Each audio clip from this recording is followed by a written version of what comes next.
As angels patrol the borders of Eden, they discover a creature long thought to be legend, a human child calmly sitting surrounded by the most dangerous beasts in their world. A normal life is impossible for Vendetta. On occasion he wakes up in unknown worlds with no understanding of how he got there, but can return at will after the first time.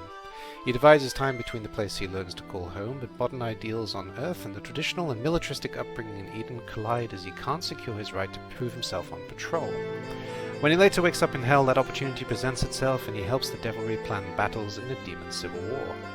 Back on Earth, he discovers a creature that doesn't belong, trapped in his bedroom, and realizes his travels leave a footprint, one that can be used to track and, even worse, summon him.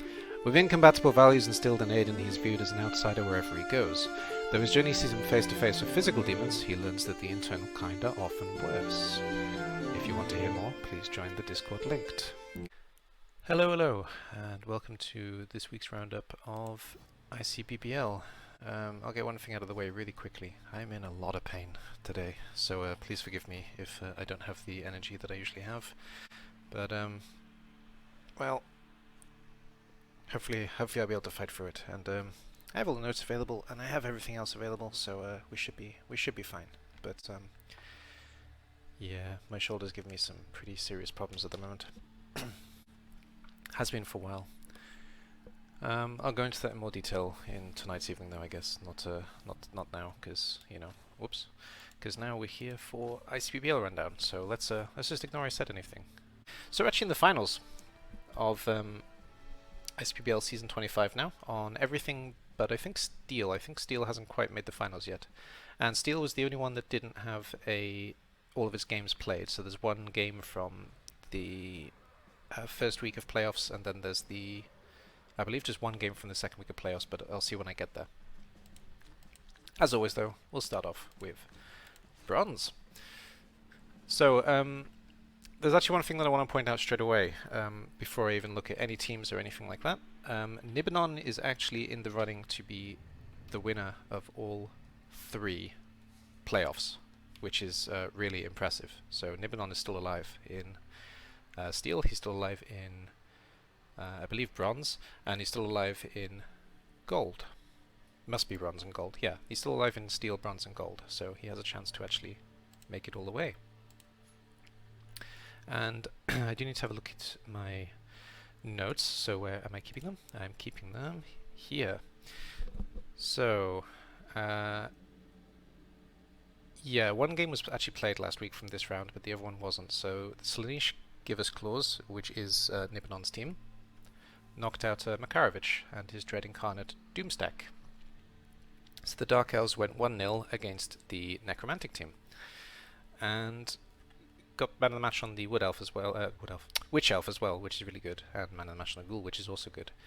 I didn't actually look to see, because I actually made notes of who was carrying on and who wasn't. So Dread Incarnate Doomstack haven't retired, but they have dropped back down to Bronze. So next season they will be playing in Bronze as opposed to Silver, and they have finished this season. So it was a pretty brutal game with 20 armor breaks delivered on the Dark Elf team, but the Dark Elves came out on top with 1 touchdown, and not much else happened, which is kind of interesting. Usually you'd see more numbers in places, but never mind.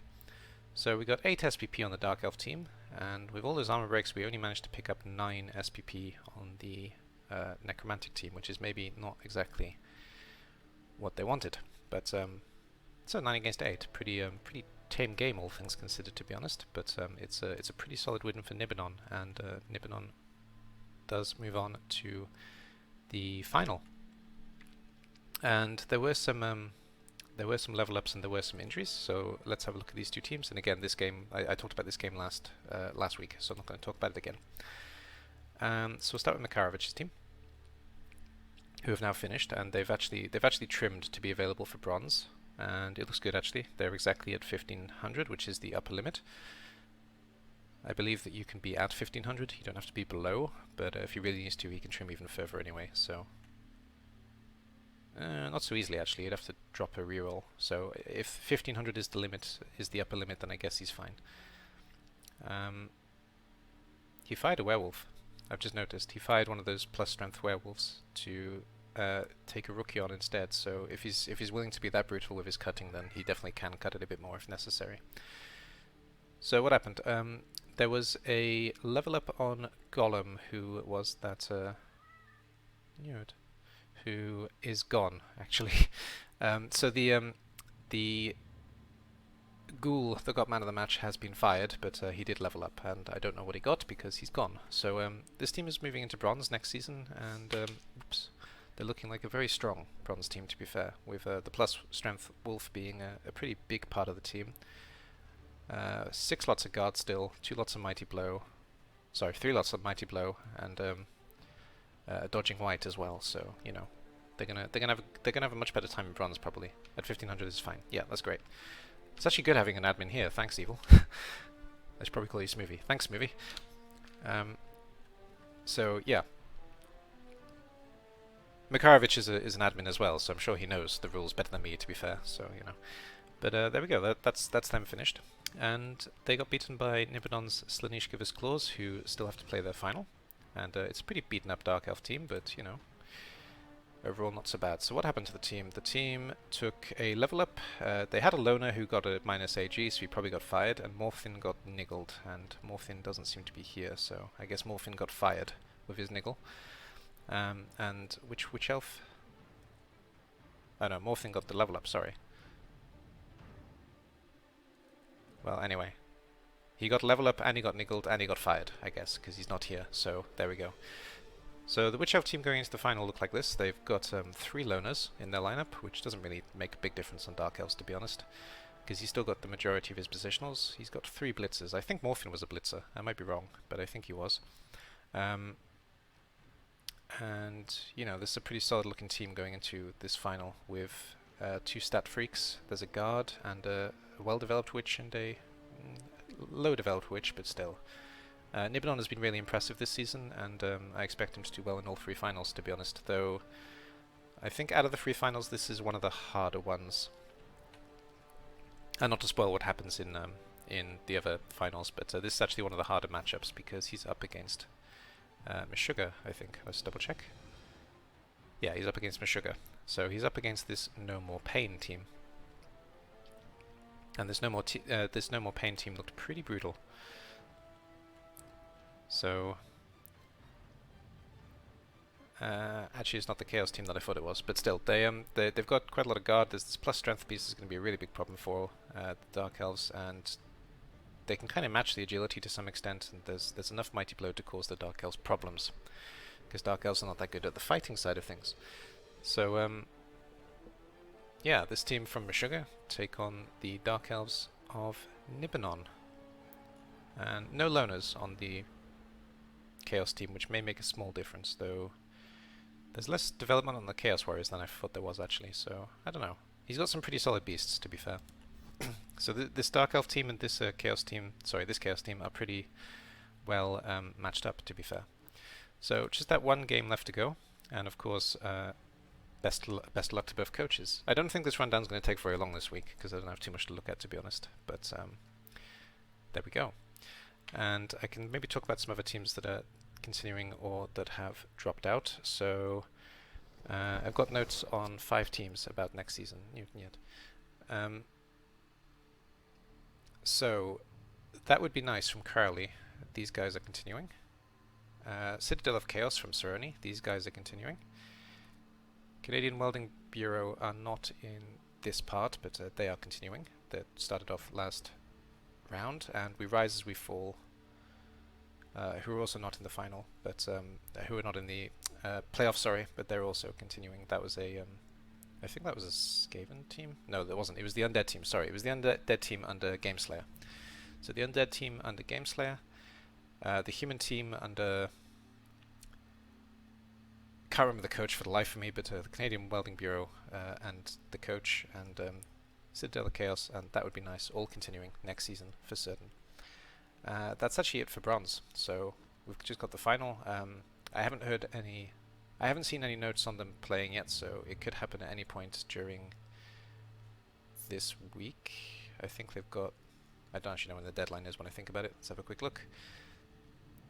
I probably should know when the deadline is, but I don't. 27th of January, so they've still got just 9 days. They've still got 9 days to play, in theory. So that's it for bronze. Bronze, really quick, like I said. Canadian Welding Bureau is Norse. Sorry, it is Norse, you're correct. And Gibbs is the coach, yes. Mesh and Nib playing today at 8 UTC, there we go. See, Evil, you're perfect. I keep calling you Evil. See, Evil Smoothie, you're perfect. I'm so glad you're here. So, Mesh and Nibbelon are playing their match today at 8 o'clock. I didn't get the note myself, but it's really useful having an admin here. And thanks for the correction, yeah, Gibbs is running a Norse team, Canadian Welding Bureau, and they will be continuing next season. I don't know why I thought they were human. They sound like a human team, that's why. Editor AD here just at the end as usual. Thank you for watching this rundown from the ICBBL final rounds in season 25. I'll let the video play out as usual with a clip, but I haven't been playing Blood Bowl this week, so the clips will be from some of my other streams if you do want to see any of the other things that I do here. So just give you a brief look at what I do basically in the week in general. Thank you very much for watching, and I'll see you all in the next one. Bye bye for now. Fine. So our assistant is a balding guy with a beard. That's nice. I usually prefer it when there's a guy with a huge afro, but we'll take it. First of all, can I just say that I'm amazingly excited to be your assistant here at this wonderful new venture. Just saying that I work for AJDStudios gives me an immense pleasure, I can assure you. I'll be around to update you with everything from around the team. For now, it might be an idea to start signing some sponsorship deals and looking around for some driving talent. Anyway, thanks for the opportunity. Let's make AJDStudios the best team in the world. We will, but it will take us like 2 decades. And targets for the first season, we're definitely taking 10th. Aiden, the first order of business is to lay down our targets for the year. The corresponding budget that you set will have to last you all year, so be careful with your spending. We need to build the team up completely from scratch. Frankly, we have temporary staff and drivers, no sponsors, a weak car, and a shoddy HQ. Not much to do then. With this in mind, where do you think we can hope to finish by the end of the season? First, of course! No, okay. Oh, he's going to give me money up front. That's nice of him. Go on then, give me some money.